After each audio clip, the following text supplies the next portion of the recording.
We beat the slides, didn't we? You'll figure it out. They'll figure it out. They'll figure it out. We don't need no freaking slides. No, we don't. Good morning, Center for Spiritual Living, Simi Valley. How are you? Good. Good to see you. Good to see you. Well, I was wondering why you're so clear. Whoa. Well, I have show and tell. Yeah. So let me bring this up here. All right. I don't know why I feel like doing this, but I guess I'm just in that kind of mood. I need a picture of everybody. I just feel like I want to take pictures. Yeah. Okay, let me see. Say hello. Wave, be happy. Yeah, wave, be happy. All right, now let me do a selfie style. Boom. Haven't done selfie. And the band. Oh, my goodness. You guys look good. This is vamping. No, all right, so. That'll be the first. Oh. No, it's Veterans Day. And there was a young woman who interviewed her grandfather. It was on NPR this morning. Such a touching story, and him describing what it was like in the battle zone and at the Battle of the Bulge and coming home and floating past the Statue of Liberty and what that meant for him, to go by there. And I had a very dear friend, Wally Hatzel. He was one of my first, old people friends. He was 80. But we would hang out together, and he loved just think about it, gin martinis. And I loved vodka martinis, of course. So we would have these arguments about gin or vodka martinis. And then he stopped driving. Oh, my God. And then he stopped driving and needed to, and so I would take him to the opera. He had tickets to the opera. And so because of him, I learned to love opera. And we would play dominoes together and just hang out, just two buds. And it was so cool that I had this bud that was 80 years old, And one day he started telling me about a book that he was writing, a story he was writing called The Torpedo. And it was about the boat he was on in the Pacific that got torpedoed. And how there was this moment when they were all rising up out of the ocean. And it was at dusk, and so the light was dim. They could barely see. But what they could see is each other. And they were all covered. Now, this is the 40s, right? So even though they were in the Navy, and the military was very much more advanced in terms of integration than anything else in our country at that time. But even then, particularly in the Navy, Jim Crow was big, a big problem. But at that moment, here they all are covered in diesel fuel and oil. And he said everybody was the same. There was no difference. And they all banded together to survive those 2 nights in the Pacific, fighting off sharks and finding ways to survive together until they could be rescued. And it's just our veterans and what they fought for and what they continue to fight for. And I can't even imagine what the challenges must be for veterans today who are trying to deal with what's going on and their allegiance is to the Constitution. Their allegiance is to those words on the bottom of the Statue of Liberty. Their allegiance is to us and to this beautiful country that we are part of. And I just want to honor anyone that's in the room and anyone that's watching on Verge who has in any way put on a uniform of the Coast Guard, the Marines, the Navy, the Army, the Air Force, or the National Guard to support our country. So if you're here, I'd like to just raise your hand or something, and let me just...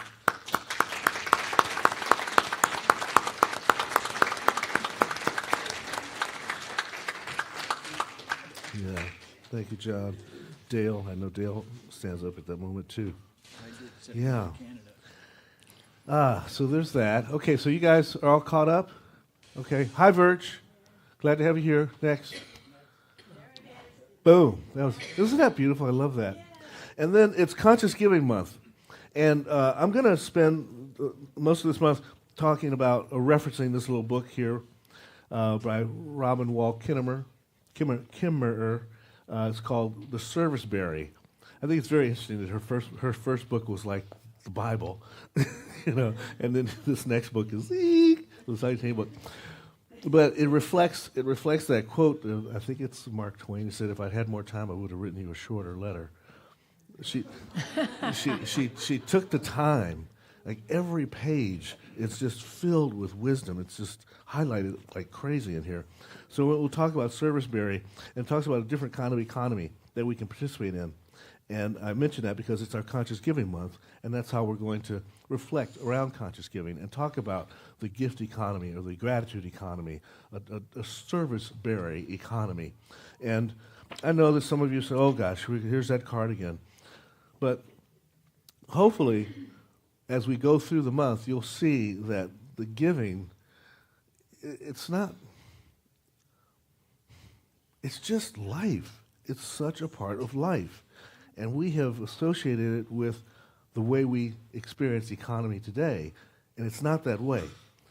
And as I've gotten deeper into the book and begun to practice these principles that she talks about more frequently in my own life, which I try to do on a regular basis, stuff just keeps happening. Like yesterday, one of my favorite bags, I love bags. I have bags within my bags and bags that go into the bags. And the other day, one of my bags that I carry my cords in for, which are all wired up. I mean, I'm like the nerd of nerds. And so I've got my cords corded up, and then I put them in a bag. And the zipper broke on the bag. And this morning, someone brought in a bag and gave me a bag. It was sitting on my desk. Right? But that's how the service economy works. That's how the gratitude economy works. That's how the gift economy works. And then there's something in the bag.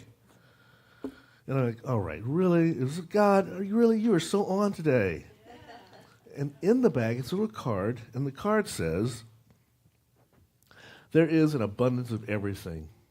Shortage is only a perception.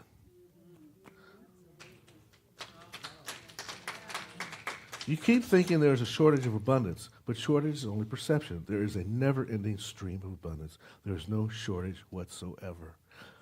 So as we go into Conscious Giving Month, I'm going to ask you again, please fill out the card. Don't just say, hey, my card's on file, and just let it ride. This is not Vegas. Okay? Don't let it ride. I'm asking you to put some more chips in the game. Put some more chips in the game. We've got some big things happening for our center coming up in the next few weeks that you'll hear more about, and we're going to require to know, the board really needs to know how to set the budget for next year. Now, this last year, the cards trickled in, and we actually worked the whole year without a budget. We used the previous budget. Now, we did okay, but it doesn't work the same way when you don't have a budget. It just doesn't work the same way. You don't know as much. It took the office more time and effort to monitor spending, to reflect back. Did we do this? Are we doing that? It took the board more time in their meetings to work on the finances. We've got it all worked out, and we made it through the year fine. There will be a little bit of a deficit. We'll talk about that later. But until we can zero in on how much we got to work with, we can't work with a budget. So please, fill out one of these cards, and you will find that the service economy will make it easy for you because you're not going to lose anything by giving a little bit more. You're really not. All right? Just want to bring that out. More about that. All right.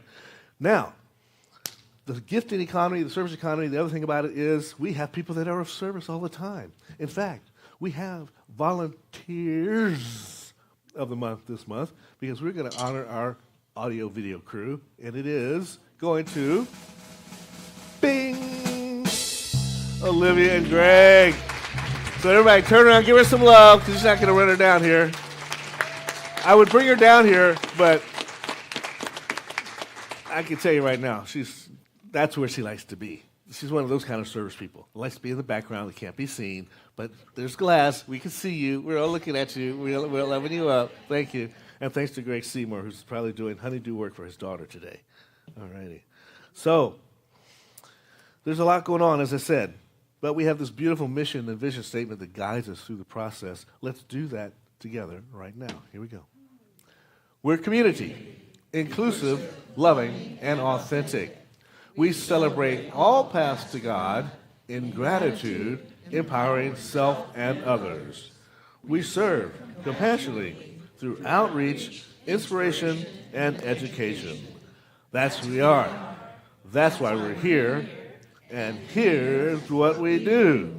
And as Nancy makes her way up here, you may hear a little bit of nasally in my throat here. Don't worry about it. I got doctors who are working on it. Got something going on with my tonsils. Should have had them taken out when I was his age, but I didn't.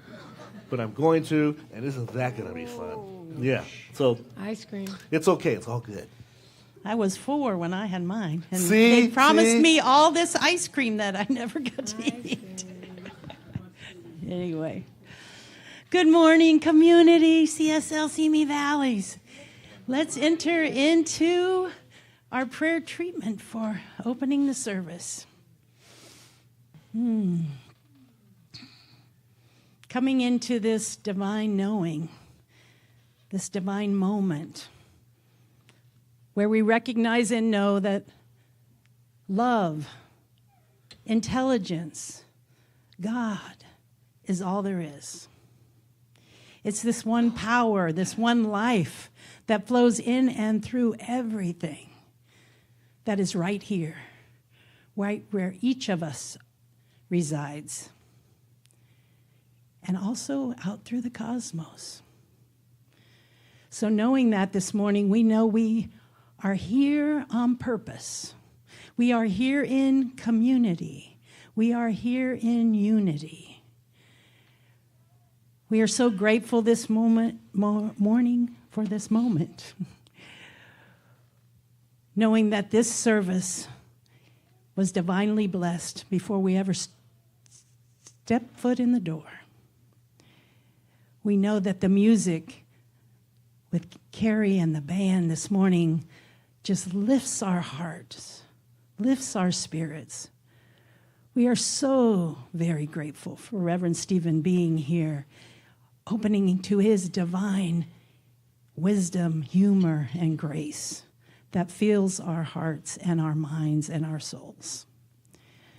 So knowing that all of this was true before I ever spoke it, I just release it. I release it into the law, knowing that all is well, all is divine, all is blessed, and together we say, and so it is.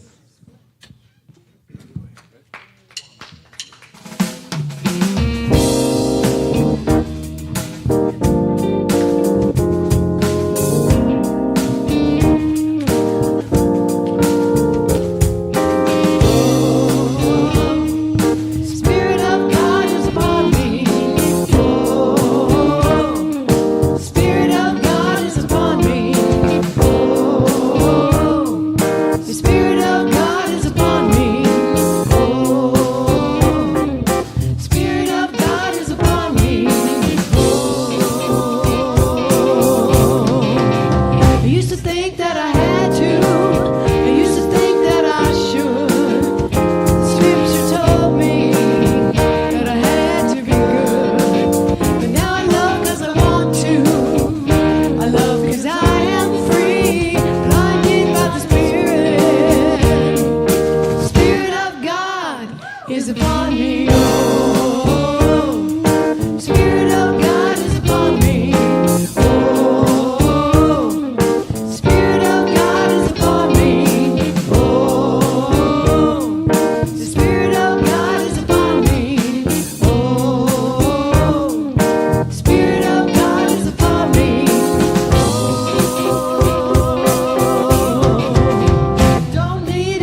this on? Good morning. Miss Cindy is not here today, unfortunately, but we're going to try with our energy to have a wonderful day down there and learn some cool stuff. Today, I ask God to guide all that I do. So that's what we're going to do today, and we're going to blast off.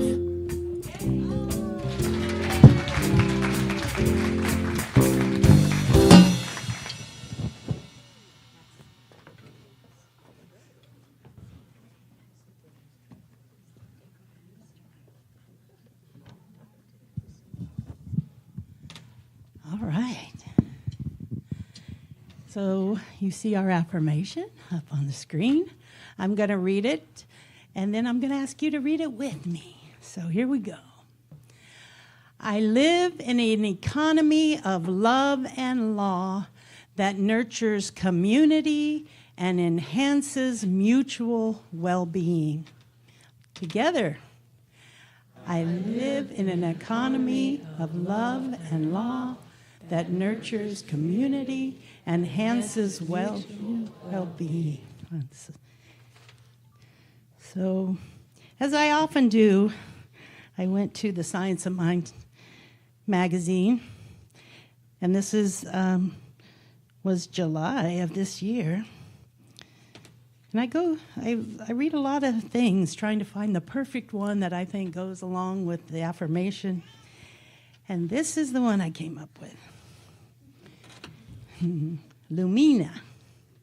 She's luminous. And look, I just said that, and the title of this is Be the Light. How wonderful it is that nobody need wait a single moment before starting to improve the world. Anne Frank. Open the gates of your consciousness to the divine presence, and you will be flooded with light. Ernest Holmes, This Thing Called You. We serve because we are all part of the human family. The authors of How Can I Help? Say helping is natural and caring and is a reflex. If someone slips, you give them your arm. If a car is in a ditch, you help push it out. If someone is sad, you listen. You show them that you care. In short, you live, you help. Mark Nepo writes, care is what holds us together. Acts of kindness abound. We were put here to love and be kind. Recently, I had an appointment with a new doctor. He was patient and a great listener. When we were about to leave, I asked him if I could give him some feedback. He said, sure. So I told him that when my wife researched him, most of the comments noted how kind he was. I told him I agreed. As my wife and I checked out, he came and thanked me. He said, most doctors don't get feedback. You have made my day. A small gesture on my part meant so much. We can start small. A smile, a nod, a call. Little things can make a big difference in someone's life. Mother Teresa said, if you can't feed 100 people, then just feed one. We all have a gift to share. And the beauty of serving is that when we serve, we get back more than we give. As Shirley Chisholm said, service is the rent we pay for the privilege of living on this earth. It is the very purpose of life, not something you do in your spare time. And so it is. Now Karie Hillery is with us. Okay, this is a call and response. So we're going to sing a line, and then you're going to sing it back to us. But the chorus we do together. Some of you will remember this, and the chorus goes like this: There is enough. There is enough. I am enough. This is very affirmational. We are enough. So do that part with me. There is enough. There is enough. There is enough. I can't hear you. I am enough. I am enough. We are. We are enough. Oh, you guys got it. Okay, so the rest of it's call and response. So I'm going to sing it, and she's going to lead you on the response. You guys ready? Okay, wake up.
We are enough. And now we're going to go into the God awareness place, that gap meditation, 3 minutes. And it's that little gap between our breaths that we just want to focus on the awareness that is all around us all the time, that infinite presence. So I'm going to chime us into the meditation, and Karie will bring us out in 3 minutes.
So thank you for your consciousness.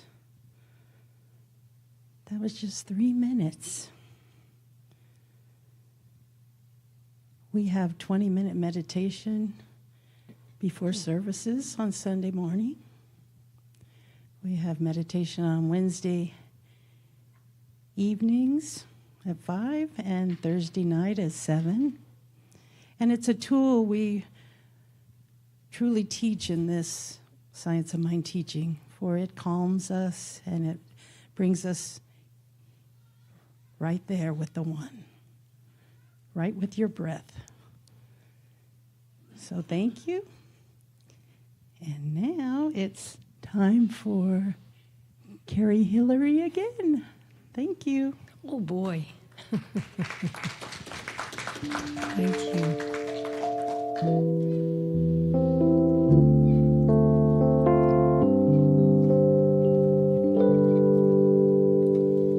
When I look in your eyes, perfection is all I see. There's no way to disguise.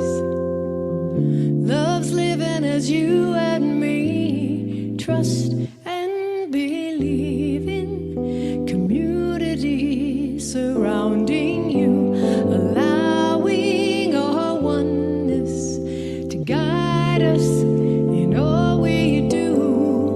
Where there is love, there is enough, there is abundance. Where there is love,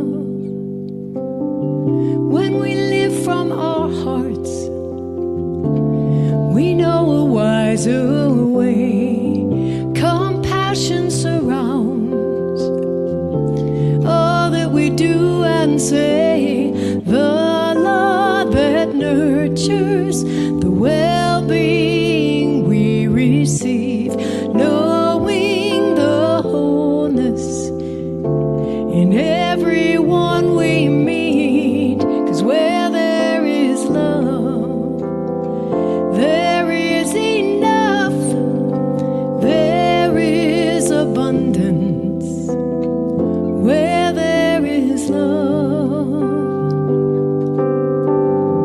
where there is love, there is enough, there is abundance. Where there is love.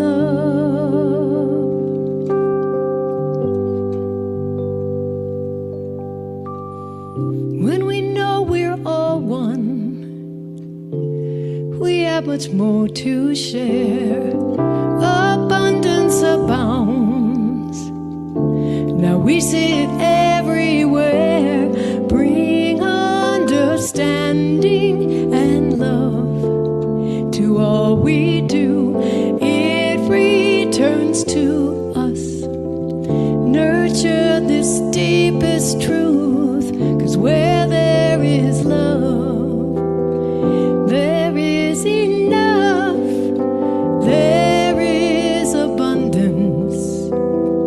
Where there is love, sing that with me. Where there is love, where there is love, there is enough, there is enough, there is abundance, there is abundance. Where there is love, let's do that together again. Where there is love, where there is love, there is enough, there is enough, there is abundance. Where there is love. Thank you for affirming that with me.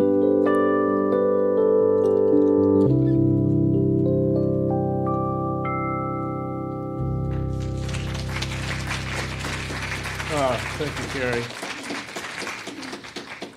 It's so nice to have you here. Thank you.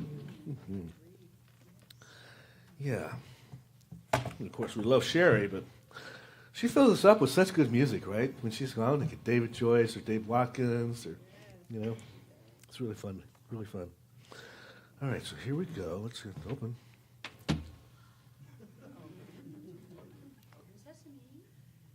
Yeah. I had to do a quick run to Austin recently, and you know, when you're really busy and you kind of get a little tired and you forget some things, I left my iPad on the plane, which was a panic moment. Got home, and it was really weird because I lost my phone, too.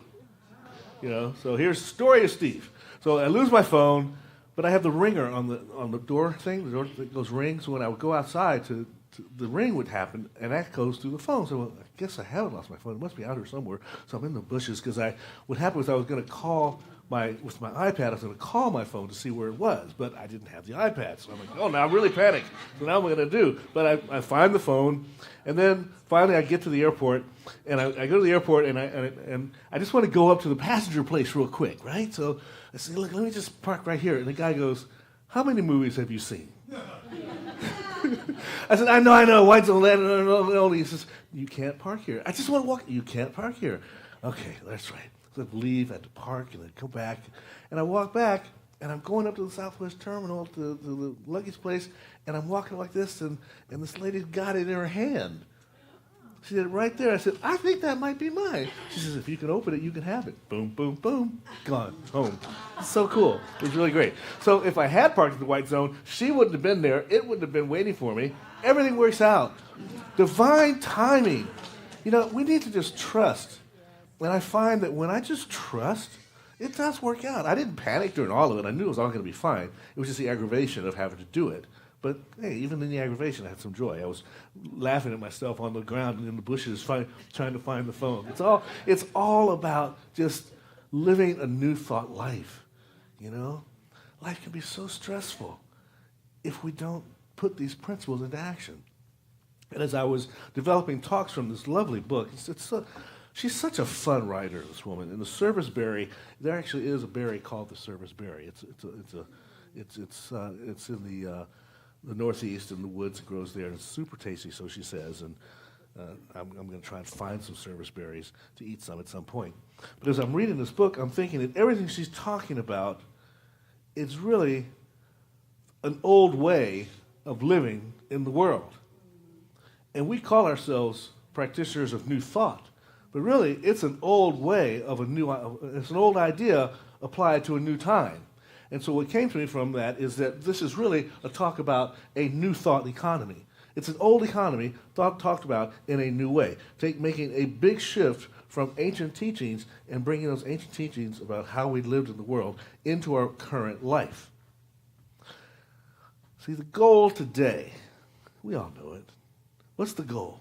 Stuff. Get stuff. Because if you don't get stuff, there's not going to be enough stuff because there's not enough stuff, so you better get more stuff because there's scarcity out there, and scarcity breeds lack, and lack breeds, and that's fear, and then fear breeds, I must protect myself. How must I protect myself? Surround myself with more stuff. That's basically our economy in a nutshell.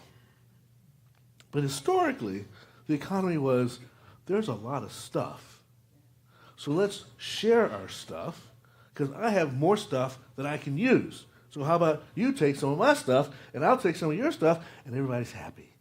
It was this world of well-being. But watch the news today, you know, and it tells you. We see it all the time. And how are things priced? The belief that there's less of it means the price of it goes up. That's a scarcity belief. But there's no scarcity of stuff. I mean, if you think of it, the world today, we produce so much food. There are so many calories in the world today that everybody can eat. But because we believe that we must hoard our stuff, hoard our calories, some people don't have enough. And we've seen that happening where they just fight over boxes of food. It's ridiculous that should even happen anywhere in the world today. There is so much to take an old Bible meaning. There's so much weeping, moaning, and gnashing of teeth. We watch the market, They're screaming how high the market is, and people watch it every single day. And if you've been in the stock market, like most of us should have done for once in our lives, we know, don't watch it every day. It's not going to do any good. That's just going to add to the fear, the aggravation, the scarcity, the lack feeling. No, just put it over there and let it do its thing. And count on its averaging of 7 to 8%. And maybe sometimes you do 20, and sometimes you do 3, and sometimes you do 2. But who cares? You're not going to use it until you get to be our age. At that point, there's no reason to look at it anyway, because it's too late to do anything about it. You should have done it back then. Right? So that's all the stuff you got to spend, so just spend it now. There you go. So it's very simple. Why are we worried about it? But we gnash our teeth at the market, at the news, you know. And we watch Business Watch and Marketplace and all these kind of shows, which I like to watch. They're quite entertaining to listen to sometimes, you know. But at the same time, they cause this sensation that keeps me going there. But the real deal, and she talks about it in here so much, is life is just good. Life is good. Life is water. And life is food.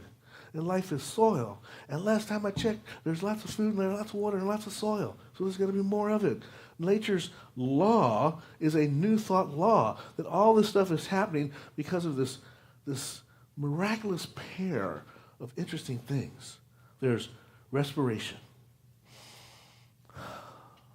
There's so much air. I think of respiration as love. Right? And then there's photosynthesis. I'm not going to say that 3 times because I don't want to fill it everywhere. But there's photosynthesis, right? And so I think of that as law. That's the stuff that's making the food happen for us, right? That's a new thought concept. So here we have this natural economy that is a new thought economy of love and law. Breathing. Plants breathe in and out. We breathe in and out, and we share with each other. The sun comes and goes, and the plants take it and let it go and turn it into sugars, and there we go, back and forth. It's happening all the time. So this new thought economy is a non-stop economy. It's a 24/7 economy. It's the kind of economy that works when you sleep. It's like that easy money that's coming to you, right? But our decision is to live with all our wonderful consciousness. As smart as we are, we're going to live in the lack economy. We're going to live in scarcity, fear, and want. I don't have enough. What am I going to do? But a radical new thought is that, yes, there is enough. Yet, even though we know there's enough, we have this urge to constantly get more. I find in my own decluttering experience of this year, I've been spending so much time decluttering, and for those of you that were in the pivot class, I've been in the garage, and it's working. And every time I throw away a bunch of stuff, more stuff shows up.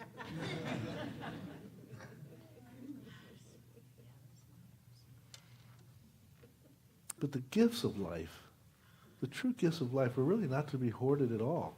We hear that in the ancient teachings. They couldn't store the manna from heaven. They had to eat that day, because that's all they needed was for that day. Everything we need for every single day is provided for us. Why do we need extra? Except when you go to Costco, because of course. This is why we have houses and closets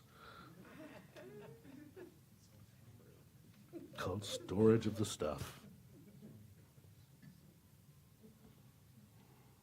The gifts of life, though, again, not to be hoarded, not to be believed they're scarce. They're actually given to us to give away, to share with each other. Now, there's a whole group of people called economists, and they belong to an association called the American Economics Association, and they have a definition on their website of what economy is. And it says, it's the study of scarcity, the study of how people use resources and respond to incentives. The biggest incentive is that there's not enough. Therefore, you must get more. The study of scarcity. That's on their website. Right. Well, there's another group of folks, and they're trying to develop an ecological economy. One of them is a woman named Dr. Valerie Lucidis, and she says economy is how we organize ourselves to sustain life and enhance its quality. It's a way of considering how we provide for ourselves. I like that. Doesn't it even feel better? John, can you go back for a minute? Can you back up one? Okay, now read that. It's a study of scarcity. Study how people use resources in response to incentives. Ooh. Now let's look at the other one. Wow. Right? How we organize ourselves to sustain life and enhance its quality. It's a way of considering how we provide for ourselves. That just feels like there's air in that. There's possibilities in that. And that's the New Thought economy. That's what I want to talk about. And I'm doing it this month because it's our giving month. I'm going to be right out front. This is all to help us understand why it's not going to hurt you to give a little more. Be really plain about this. It's not going to hurt you to give a little more. In fact, it's going to help you to give a little more. Because nature abhors a vacuum. I ripped my little zipper, threw it away into the trash. I didn't say I'm going to fix this thing. I said, okay, I'm going to give up on it. And a new zipper thing showed up the very next day. This is how the service economy works. So there's this spiritual match of nature's laws happening in this world, right? And economy is the key to it. There's apparently a yogurt brand. I don't particularly like yogurt. I've bought yogurt. I put it in the refrigerator, and I've watched it go past the best use date. And I keep trying. I'm going to try this one more time. But apparently there's a yogurt called Oikos yogurt. Oikos yogurt? You know, Oikus? Did you know that's a Greek word? And what does it mean? It means home. And it is the root word of ecology. It is also the root word of economy. Isn't that interesting? Economy, it's the root word of the systems of relationships. The relationships between our goods, the relationships between our services, the relationships that support life. Yogurt. Who knew there was a lesson to be learned in yogurt? So what is and interesting that same root word is home, ecology, and economy. What is our relationship to the economy? And is our economic relationship good for the ecology? And if it is good for the ecology, is it good for our home? It's almost like the triune nature of seed, soil, and plant. It's a very science of mind process when you think about it from that perspective. So can we go backwards that way? Can we create an economy that is good for the ecology and an ecology that is good for our home and back the other way? Can we live our homes in such a way that our ecology is okay and that means our economy is more comfortable for all? And that comes from what she calls in this book the gift economy, where the currency is in relationships. The currency is in we versus I, that we do these things together. And in doing so, everyone flourishes. A mutual flourishing takes place in a we sort of way. There she is. In a gift economy, the currency is gratitude and connection rather than goods or money. There was a researcher, a linguistic anthropologist, who was researching a Brazilian hunter-gatherer community.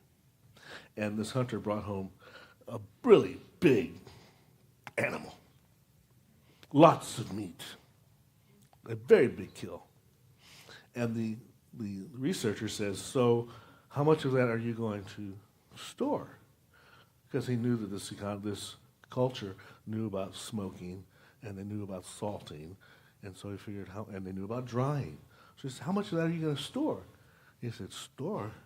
I'm going to store it in my brother's belly. I'm inviting my family over to dinner. I'm inviting the neighbors over. Everybody came over to eat from the big kill. He didn't store it. Why? Because there was an abundance. Because it's a gift economy. If I give and everybody benefits, I create better relationships. So later, when the hunter has invited me to the feast, and I'm a fisherman, and my nets are full, I'll call to the hunter and I say, hey, I got some full nets. You want to come over and get some fish? And he goes, cool, thank you. And then when my boat needs repairing, he has his sons over to help repair my boat, because that's how relationship works. This is the service economy that we're talking about. Wealth. Because wealth equals, in that case, enough to share. Abundance is giving things away. It's a gifting away. Reciprocity versus a bilateral exchange.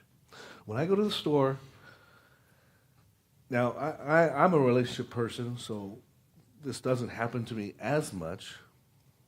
But when I go to the store, basically to Ralph's and put my food on the counter and take my bags out of my pocket that I remember at this time to bring from the car. Oh, by the way, if you don't do that, just take your cart. Just take the cart out to the car, and load the cart in the car and the bags in the cart.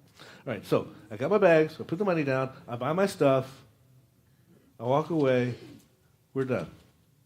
Ralph doesn't owe me anything, I don't owe Ralph anything. That's the bilateral exchange. But that's a very empty exchange. There's no relationship there. Unless you choose to really look at the name tag and go, hey, Dwayne, how you doing? And how are the boys doing? And are they playing football this year, or are they just doing soccer only? And how's your wife? Is she happy that the football season has begun again, so you guys are out of the house for a while? And but that happens from going to the store and having a relationship with Dwayne and finding out that he likes peanut brittle, so that when my friend, Thomasina, who makes the best cashew brittle in the world, brings me some, and I know that I want to try and control my caloric intake, I can just give it to Dwayne, let him have my calories, and he's really happy because he can give it to the boys who are growing. And see how the relation works? The gift economy works? But if I didn't have a relationship with Dwayne, it would just be done when I buy my milk. I put the card down, and it goes, beep, you're approved, and I leave. But that's not what we're talking about. And that's not what we have here. We don't have a bilateral relationship here. We have a gift economy here. We have friendships that take place. It was because I have a friend here in the church who understands that I like bags and I'm a nerd that I got the bag, This is how this stuff works. It's because I have friends here who know that I love avocados, that I get avocados. This is how this works. And pomegranates. Ooh, those were so good. But do you see what I'm saying here? And this goes again. Remember, the overall theme is Conscious Giving Month, but this goes again toward that. We are in this is the economy we're in. We're in that kind of relationship. So don't let it be a hard thing to increase your giving, The reciprocity economy is the one we're talking about. Instead of pay and go away, you're done. It's the one that is free of stagnation, It's the one where there's no accumulation, that it's just stuff just keeps going. It's just in the flow. It's in the flow. And that's the service berry. I love that she talks about it, this keeping things in the flow. Just a little sample from the book. Well, another name for the service berry is the Saskatoon berry. Yeah, the Saskatoon berry is also another name for the service berry. In fact, I know this is tangent to the tangent. I may not be able to find that page in time. I'm not going to waste a lot of time on it. Another name for it is called June berries. Service berry has a lot of names. And apparently, because it has a lot of names, it's very important to the culture. The more names something has, the very important it is. But here, let's just follow the carbon in a Saskatoon. The leaves of the tree drew carbon dioxide from the atmosphere, which they made into sugar via the brilliant mechanism of photosynthesis. The gift of the atmosphere now resides in the berry. When the cedar waxwing gobbles it up, some of the carbon becomes feathers that paint a yellow band across its tail, which flashes in the afternoon light. And when that feather falls to the ground, it becomes food for beetles, who become food for the vole, whose death feeds the soil that feeds the serviceberry seedling just germinating at the edge of the woods. Materials move through ecosystems in a circular economy and are constantly transformed. Abundance is created by recycling and by reciprocity. We can create our abundance through that same way, for our own center, through recycling, through reciprocity. Because, again, the gift economy, the currency, is gratitude and connection rather than goods or money. The goods and the money are just the vehicle for the prize, for the gift, which is the gratitude and the connection. But sometimes we have it backwards. We think that the stuff we're getting is the prize. And in the bilateral exchange, that is the prize, the stuff. But in the gift economy, the gift is the connection, the gratitude. That's the product. That's the product. How much more lovely is that? But we're so stuck in our habits. We're stuck in our habits. We have this great trouble in society. Dr. Holmes talks about it a lot. He says that for some reason we believe, no, not yet. For some reason we believe that the world is personal. That the world chooses favorites. But the world is not. That people must suffer in order to receive the gifts of the world. But that's not it. You know, from the ancient teachings, what does it say? The rain falls on the just and the unjust. The laws are impersonal. That's what we talk about in Science Live. The laws are impersonal. So why should anybody be blocked from receiving the good? The only way you're blocked is because you're stuck into your habits and your beliefs. You're stuck in your habits and your beliefs.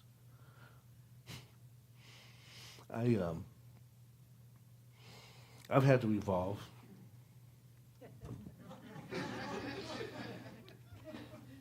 It's not always fun. One of my big evolutions is around books. I love books. Love my books.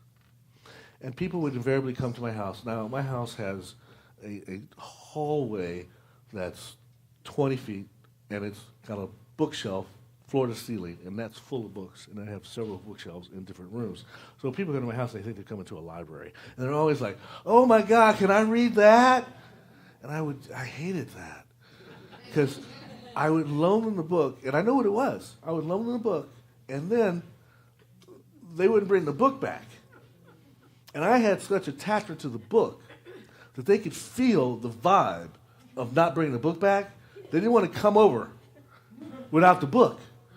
So I would lose friends over loaning them books. I realized that I'd loan a book and they wouldn't bring it back. So then I started loaning books to people I didn't like. You know? Then this place came into my life. And then you guys got this library, and then the economics of our bilateral exchange was not working for the benefit of the center. We were buying books, we were carrying heavy-duty inventory, and we weren't selling that many books. So our inventory versus our income versus expense was so out of balance, we decided, you know what? Let's just give the books away. And suddenly, a whole new thing happened. And now we go to the street fair, and what are we? The book people. And when you come to my house, I'm still not going to loan you a book because I'm afraid you're not going to get it back. And that's what I'm talking about, evolving. We all have to evolve. But I might get there one day. But here I am, part of a community that gives books away. This is the gift economy growing. So if you're not there yet, that's okay. When you go to fill out your giving card and you're going, it's okay if you put the same number down. It really is. Nobody's going to hunt you down. But it's going to feel really good for you if you give the book away. It feels really good to give the book away, to go a little bit higher when you fill it out. There's a really quote in here. She says something about, if you dishonor the beavers will go away. And if you waste the corn won't grow. If you dishonor the beavers will go away. They will feel it. If we dishonor this reciprocal nature within us, this desire to say, when somebody gives you something, it's really hard not to say thank you. You know, it's really hard. It just comes out. Just no thank you. It's just part of what we do. So if you're not grateful, the stuff goes away. But in the new thought economy, it's not that we're withdrawing from anything. We're not withdrawing our good. We're not losing anything. We're not going into any lack situation. What we're really doing is we are entering into a greater consciousness. We're an expanded consciousness where it's okay, Stephen, to give away your books. It really is. I know it is, but it's hard. It's okay. You'll get there. Whew, that was a moment. But this consciousness that we're trying to get to, this expanded consciousness, is where we are living in the allness of and with everything. The allness of and with everything. And then things come to you before you even asked, before you've verbalized. The ask and it shall be given becomes part of a symbiotic relationship with life itself. Right? You know, it's really easy for the bird to come, and I love to watch the birds come. They build every year the same two birds. I think it's the same two birds. Maybe not. Maybe their ancestors. But they come, predecessors. They come and they build a nest right in the backyard, the same place. What's a beautiful nest. And they just abandon this cute little nest, you know, until I go in there and destroy it, and the next year they come build another nest. But they come, they go. It's really beautiful. Then I think about, I love homes. I love to drive around and look at houses and think, ooh, I'd love to live in that house. I'd love to live in that house. But I was thinking about this bird nest thing, and then the millionaire that builds the big house, and how hard it is for him to leave that house. The bird just flies away. But the millionaire in the millionaire house on the mansion, he's owned by the house. He's not owned by the experience of the house, you know? This kind of economy I'm talking about, we're not owned by our stuff anymore. We just get the experience. We feel the reciprocity and gratitude of the experience, and then we can just let it go. We create abundance through recycling and reciprocity and circulating things. And then there's just no waste.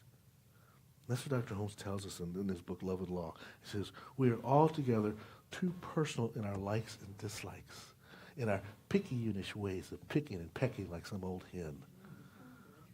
You know?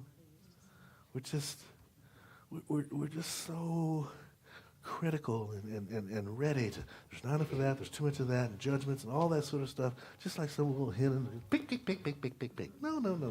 Just let it go. Get into the flow. Release a little bit. It's going to be okay. Don't get stuck with the habits. Don't get stuck with the beliefs. Don't get stuck with where you are. Step into this new thought economy I'm talking about. Apply the brakes to hyperconsumption, because that's the other thing that happens in this lack world. We go into hyperconsumption. We saw it during the COVID era, during the COVIDian era. I mean, when you couldn't find a piece of toilet paper to save your butt. Literally, right? You're out in the backyard trying to get leaves, going like the old caveman or something. Crazy. What was that all about? Hyperconsumption. We don't need to live that way. And we got the way. Through gratitude, we discover there is enoughness. Through reciprocity, we put things into circulation through the gifting. And life gets so much better that way. It's like a sufficiency climate. That second definition of economy.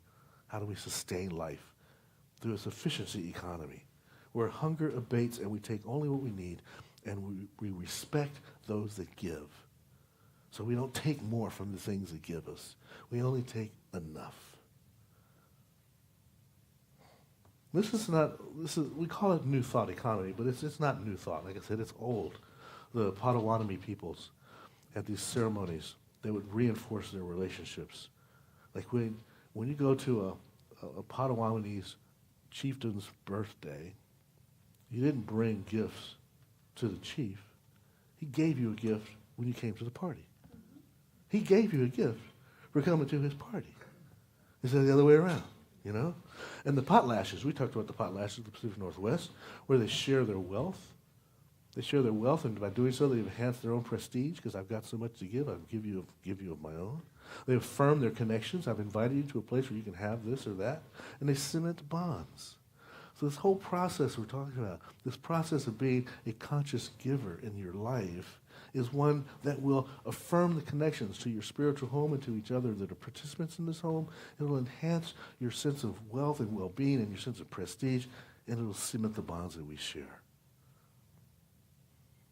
Robin Wall Kinnemer says, gratitude and reciprocity are the currency of a gift economy, and they have the remarkable property of multiplying every exchange, their energy concentrating as they pass from hand to hand.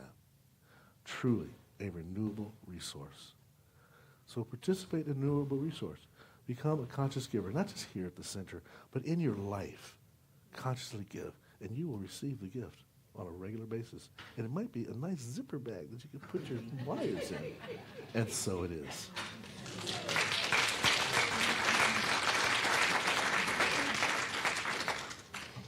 Okay, here we go. Ready? I live in an economy of love and law that nurtures community and enhances mutual well-being. Okay, now don't go away from this talk thinking, well, there's Stevie's some kind of socialist. No, you can do that and still be a capitalist. You can still charge the right price for what you do, We just do it in this giving, reciprocal way, in relationship ways. And try it out in just little ways. Try it out by beginning, and I think everybody here, I talk to all of you, you're super friendly people. I know this. You probably know your local grocer and some of the people in the store. You probably know your local gas station attendant. But just continue to do that, and remember, and continue to build those relationships, and let that be the product that you're purchasing in the middle of getting the stuff that you need in the process of doing the bilateral transaction, right? Transformative relationships versus transactional relationships is what we're talking about. So as we move into this revealing prayer time, let's just let that be the theme of this prayer this morning, or anything else that you might possibly need to call forth, because I know we're all dealing with different things. But the beautiful thing is, there is this loving presence that already knows, because it is having its life by means of each and every one of us. This thing that we call God, this thing that we call Spirit, whatever name you want to call it, life itself, it is expressing through us. It is expressing as us. There would be no experience of life itself if it were not for those that are in the business of the life. So all that we need, all that we know, all that we ask for is already known in the divine mind. Whatever is getting in the way of its deliverance into our life is a belief, a thought. And so by this word spoken right here and now, I speak a word of removal, of evaporation, of dissolution, of any thought that blocks the good. It is not that I am looking for anything other than that is in the way of that which I look for. And once I separate myself from that lack space, once I separate myself from that I'm not enough space, once I separate myself from that I need more space, and step into the space of I already have, I already am, it already is, that then becomes my truth. It is, I am, I have. And so knowing that we are all fully capable of separating ourselves from those beliefs that do not serve us and walking full on into those beliefs that serve us to our highest good, to allow us to sustain and enhance our life and our well-being, to that I say yes. To that I say, thank you, more please. Just feel that experience. Say that out loud. Thank you, more please. That's how the universe works.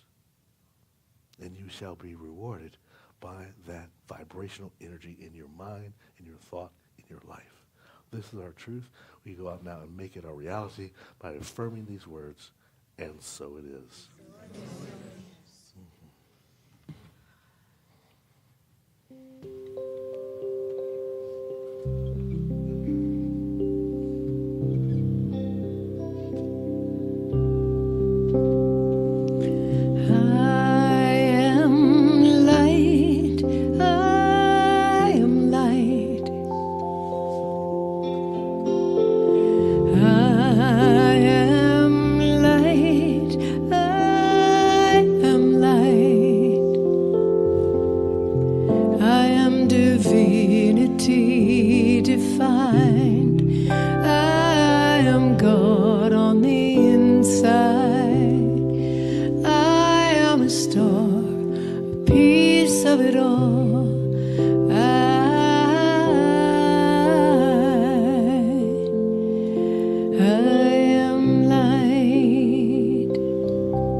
If our first response to the receipt of gifts is gratitude, then our second is reciprocity. to give a gift in return. So as we go into our Conscious Giving Month, just keep these thoughts in mind. We'll have quotes throughout the month and maybe some testimonials about it. There are a few of these Conscious Giving cards with that same format on there spread around the lobby area. Next week, they'll be in the baskets as you go by, and the following weeks will do the same thing. And we would like to start trying to get everyone to fill out a Conscious Giving card by the end of November so we can fast rush through a budget in December and be ready to start the new year. Right? But there's some out there just sitting around, but next week we'll have them actually in the baskets, okay? All right, here are the ways to support our community. You know those. They're on the website, texting the word GIVE, going to Zelle. If you have any challenge with any of those systems, just call us here at the office. We'll walk you through it, particularly helping you to move into the ACH style of giving versus credit card giving. We've saved a lot on credit card fees. This year we've already cut credit card fees by a couple $1,000s, and we'd like to get that down to zero. And, you know, again, I'm not against the capitalist system. I just want to use it for our own benefit. So why pay more interest? They charge you interest. They charge us interest. There's a lot of interest going around right there. I'm not interested in that.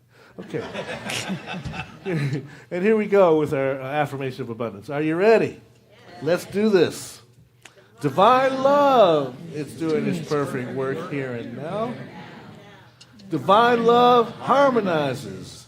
Divine love adjusts. Divine love prospers.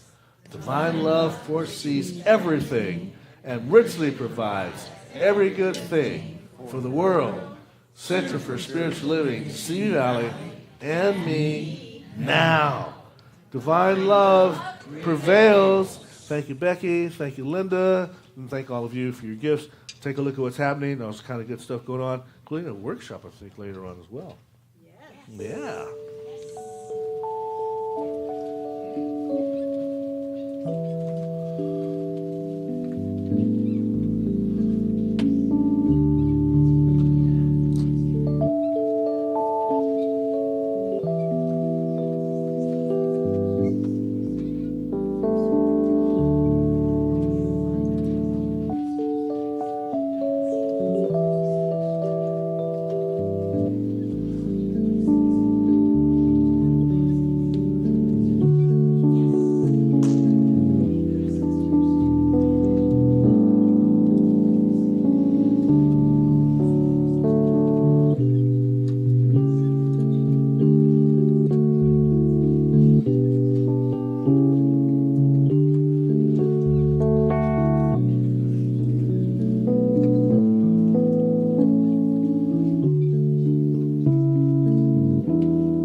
Knowing right here and right now that the infinite supply of the universe is flowing in and through these baskets.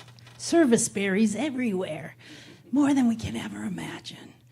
So as we give, we receive. This is the reciprocal world we live in. So we thank you, Mother, Father, God, and we let it be so, and together, and so it is. One more from Karie Hillery. Ooh. Here we go. You can sing along on this one once you've heard it. It's really simple.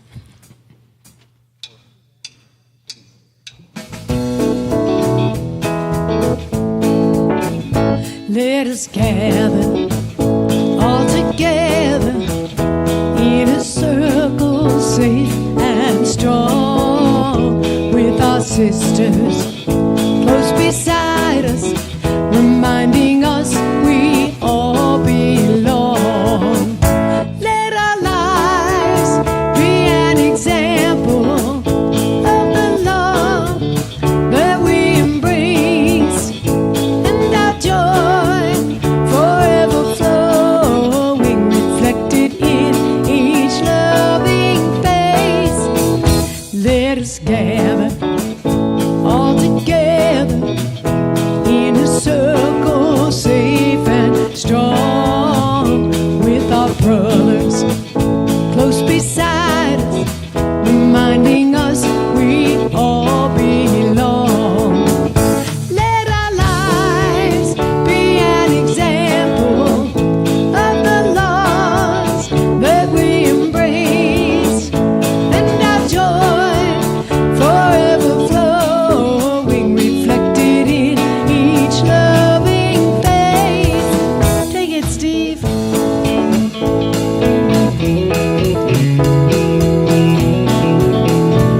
beside us, reminding us we all belong. All together, reminding us we all belong. One more time, reminding us we all belong.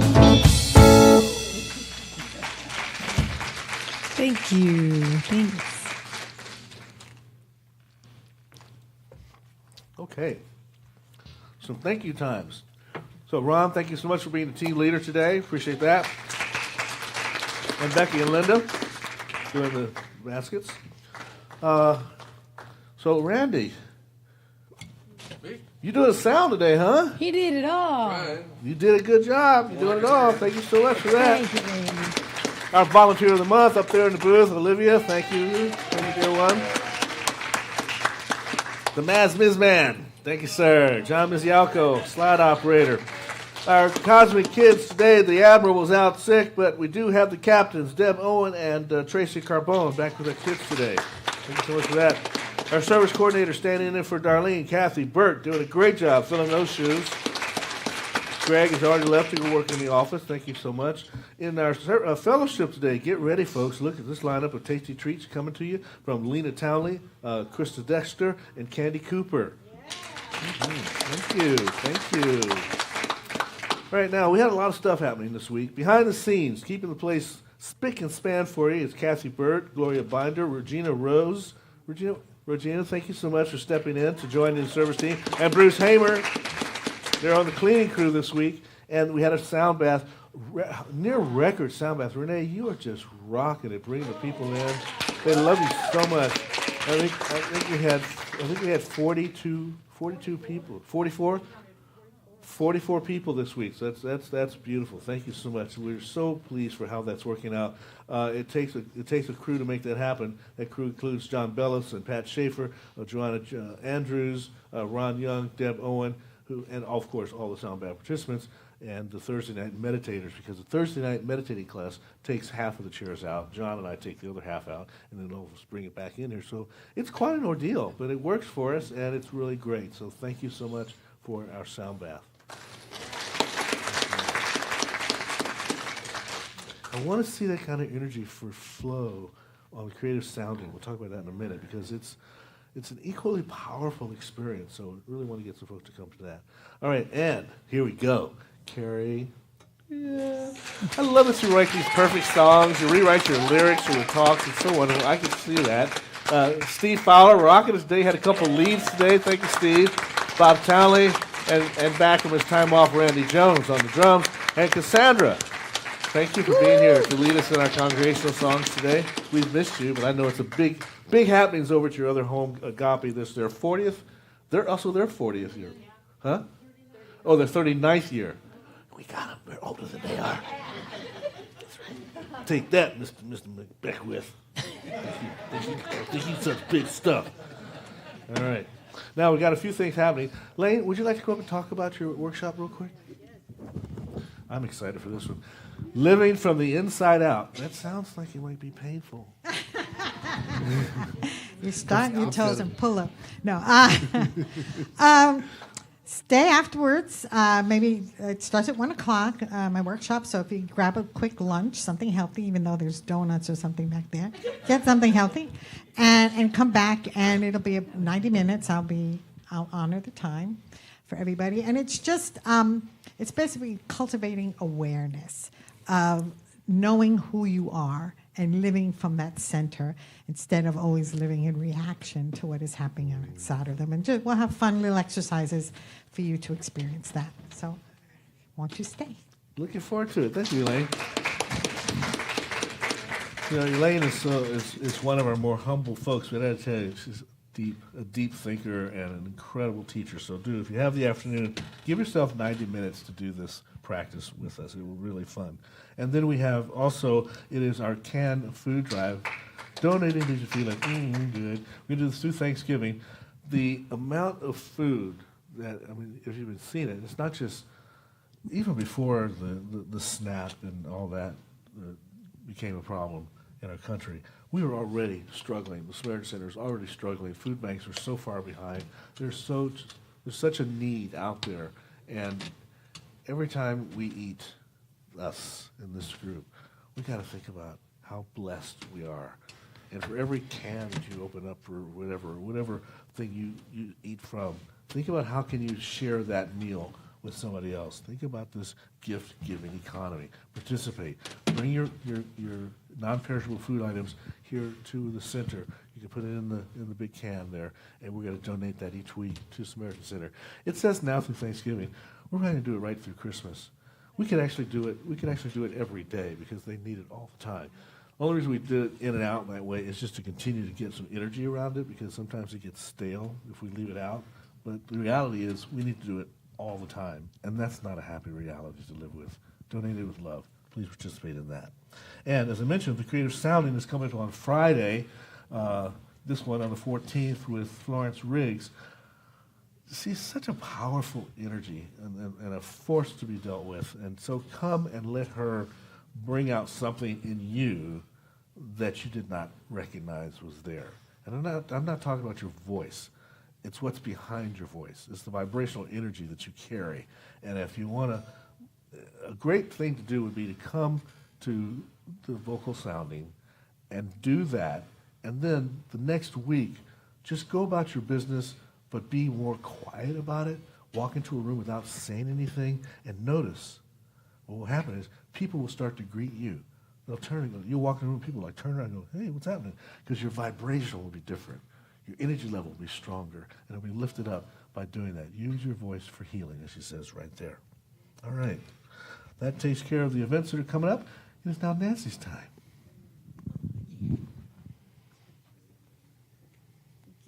Yes.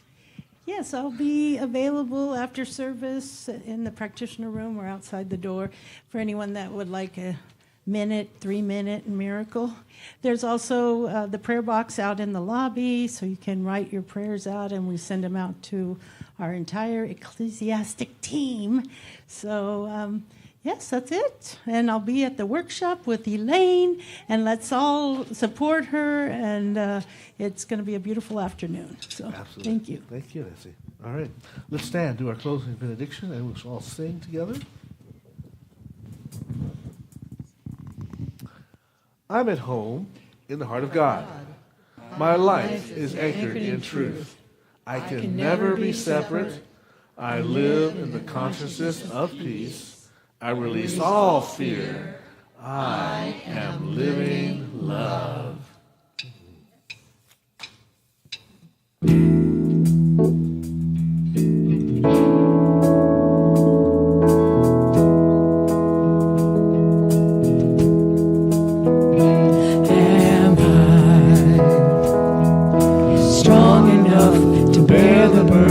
Sometimes come from living this thing called life.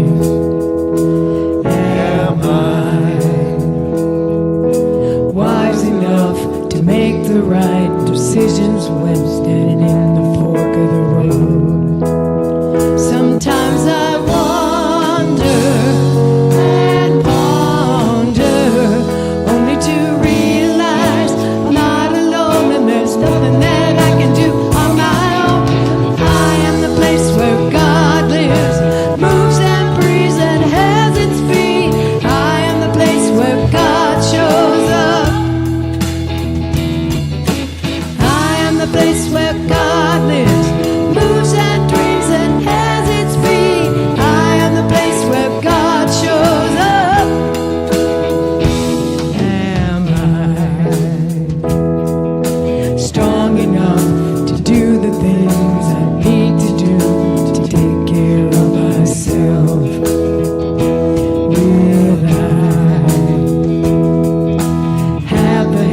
about an hour. Want to do let us gather?